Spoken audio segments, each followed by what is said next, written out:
আমরা যদি বিবেক বুদ্ধি খাটিয়ে আমাদের জীবন অতিবাহিত করি তাহলে কোনো সমস্যা আমরা দেখব না, কোনো সমস্যার সম্মুখীন আমরা হব না।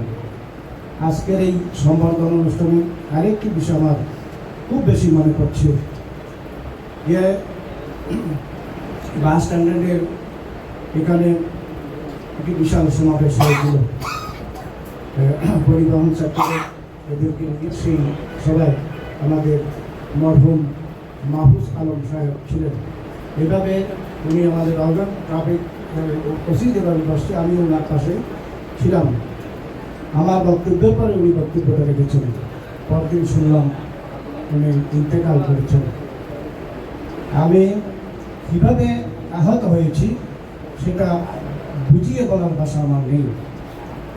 ওনার যে হাটাজারিবাসী, ওনার জন্য এই স্মরণ সভা করেছে, মেজবানের আয়োজন করেছে, ওনার যে জায়নাজা অনুষ্ঠান হয়েছে, সেটা আমার মনে হয় বড় মাপের কোনো জনপ্রতিনিধি ইন্তেকাল হলেও কিন্তু এই ধরনের জানাজা হবে বলে আমি প্রত্যাশা করি না।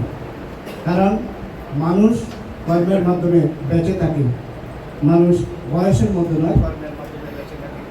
আমাদের আজকে যিনি বিদায়ী অতিথি, সম্বর্ধিত বিদায়ী অতিথি, উনিও ওনার কর্মের মাধ্যমে বেঁচে থাকবেন এই প্রত্যাশা আমি করছি। যে আমাদেরকে দুটি জিনিস মনে রাখতে হবে, এই দুনিয়াটা শেষ নয়, আখেরাত নামের একটি কথা আছে। সেই আখেরাতে আমাদেরকে কিন্তু আমাদের প্রতিটি কাজের জবাব দিতে হবে। সেই বিষয়টি যদি আমরা মাথায় রেখে কাজ করি তাহলে আমার মনে হয় এখানে পুলিশ, তারপরে আইনশৃঙ্খলা বাহিনী, আদালত, এগুলো বিচারক, এগুলো কোনো প্রয়োজন হবে না। কিন্তু দুর্ভাগ্যের বিষয় আমরা কিন্তু আমাদের এই আখেরাতের বিষয়টা আমরা মাথায় রাখি না। আমরা রাতারাতি বৃত্তের মালিক হতে চাই, চিত্তের মালিক হতে চাই না। আমরা যদি বৃত্ত আর চিত্ত সমন্বিত করে কাজ করি তাহলে আমাদের সমাজের অনেক সমস্যা সমাধান হয়ে যাবে।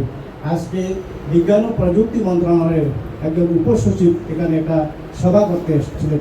উনি বলছেন যে আইন প্রয়োগ করে সব কিছু হয় না, আইন প্রয়োগ করে 60% হয়তো সমস্যার সমাধান হয়, আর 40% আমরা যারা জনগণ রয়েছি তাদের সহযোগিতা দরকার।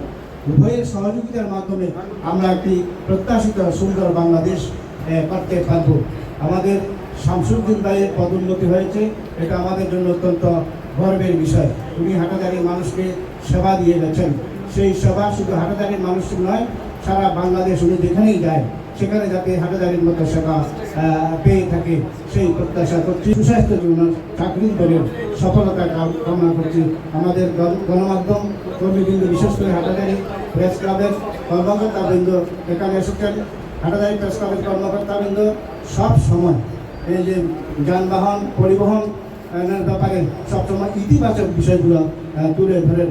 আমি আমাদের শাহজাহান ভাইকে বলেছিলাম যে শ্রমিক নেতৃবৃন্দকে নিয়ে উদ্বুদ্ধ করা সভা যদি করা যায়, এখানে যারা শ্রমিক সংগঠনে রয়েছে বা শ্রমিক রয়েছে তারা কিন্তু শিক্ষিত না, বেশি শিক্ষিত না, তাদেরকে বুঝিয়ে কার সাথে কী ব্যবহার করতে হবে সেভাবে যদি আমরা বুঝিয়ে তাদেরকে উপযুক্ত করে গড়ে তুলতে পারি তাহলে আমাদের এখানে পরিবহন বলেন, যানবাহন বলেন, কোনোখানে কোনো সমস্যা হওয়ার কথা আর বাড়াচ্ছি না। সকলের সুস্বাস্থ্য দীর্ঘায়ু কামনা করছি। আমরা যাদের একটি সুন্দর বাংলাদেশ করার জন্য আমরা সকলকে ঐক্যবদ্ধ হয়ে সকল ভাগাভাগি করে গিয়ে আমাদেরকে কাজ করতে হবে। এই কথা বলে আমাদের প্রত্যেকের মধ্যে আন্তরিকতার বন্ধন সুদৃঢ় হোক এই কামনা করে আমার কথা আমি এখানে উপসংহার করছি। ধন্যবাদ সকলকে। ধন্যবাদ বাবু কেশব কুমার বড়ুয়া, সভাপতি হাটহাজারী প্রেস ক্লাব।